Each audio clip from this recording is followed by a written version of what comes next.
અલગધાણી એક વાત કહીએ, અજમલ રાજાનો બીજો ત્રીજો અવતાર માતા મિનલદેવનો બંધનો,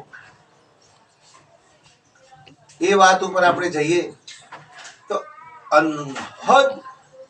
અનહદ કહાની છે, સાચી ખોટી નહીં, કોઈ બનાવટ નહીં. જગ્યા પણ મોજૂદ છે, એમના પોતાના રાજ પણ મોજૂદ છે, એમના ગામ પણ મોજૂદ છે. અજમલજી ના ત્યાં પ્રભુ રામદેવ અને વિરમદેવ બે પ્રગટ્યા ને, અને પછી પ્રગટ્યા પછી કેવા પડચા આપ્યા છે ને કેવા કામ કર્યા છે, દુખીઓના દુઃખ ભાગી નાખ્યા છે. પોખરણગઢની અંદર પોખરણગઢની અંદર પ્રભુ જ્યારે મોટા થયા ને ત્યારે નાની ઉંમરમાં 15 વર્ષની ઉંમરની અંદર જગતમાં જાહેર થયું કે કોઈ હિન્દુઓ પીર પ્રાગ્યો છે, અને જબરજસ્ત મુસલમાનોને આ લોકોને એમ થઈ ગયું કે આવો હિન્દુઓ પીર તો આપણે હોય, પીર તો આપણા હોય, તો એમ નામ ક્યાંથી હોય?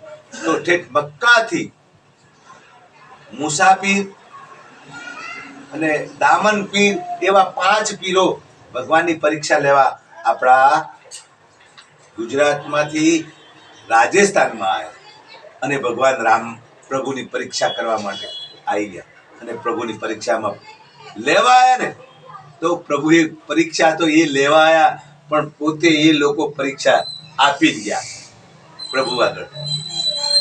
જગ જાહેર 1,80,000 ઓલિયા રણુદાની અંદર આવ્યા, અને એ બધાને જમવાની વ્યવસ્થા કરી,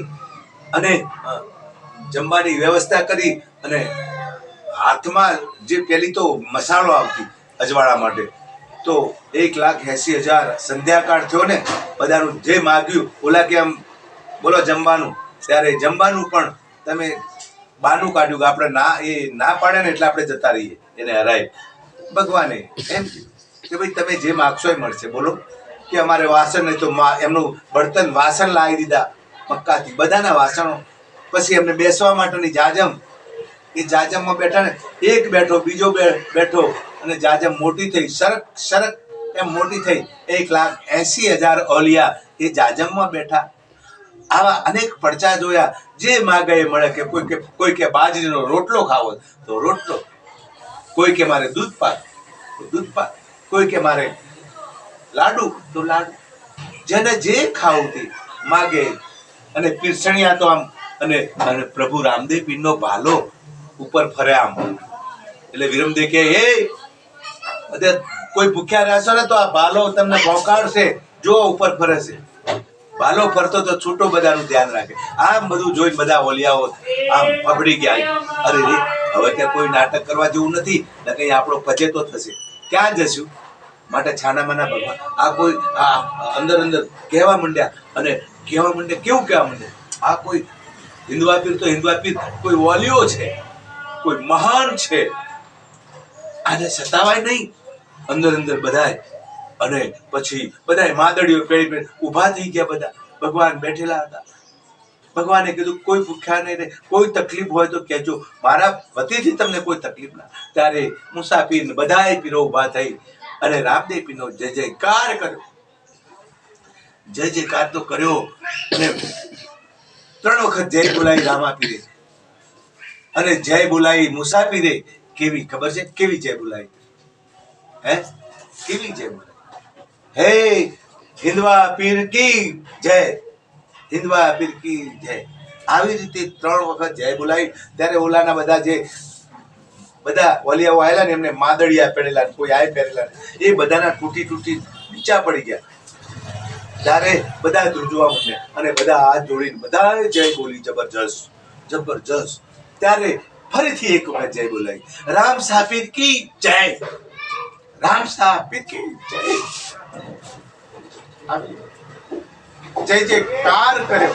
1,80,000 ઓલિયા હોય, અને 1,80,000 ઓલિયાએ જય જયકાર કરી. રામદેવ પીરને બધાએ નમી પડ્યા, અને પછી વડાવાનું કર્યું. ત્યારે બધાએ વેરી ગયા. ત્યારે 5 પીરો ભગવાને કીધું અમે હવે વિદાય માંગીએ છીએ પ્રભુ. પ્રભુ અમે વિદાય માંગીએ છીએ, અમને માફ કરજો. ત્યારે ભગવાને કીધું ઉભા રહો, ક્યાં જશો?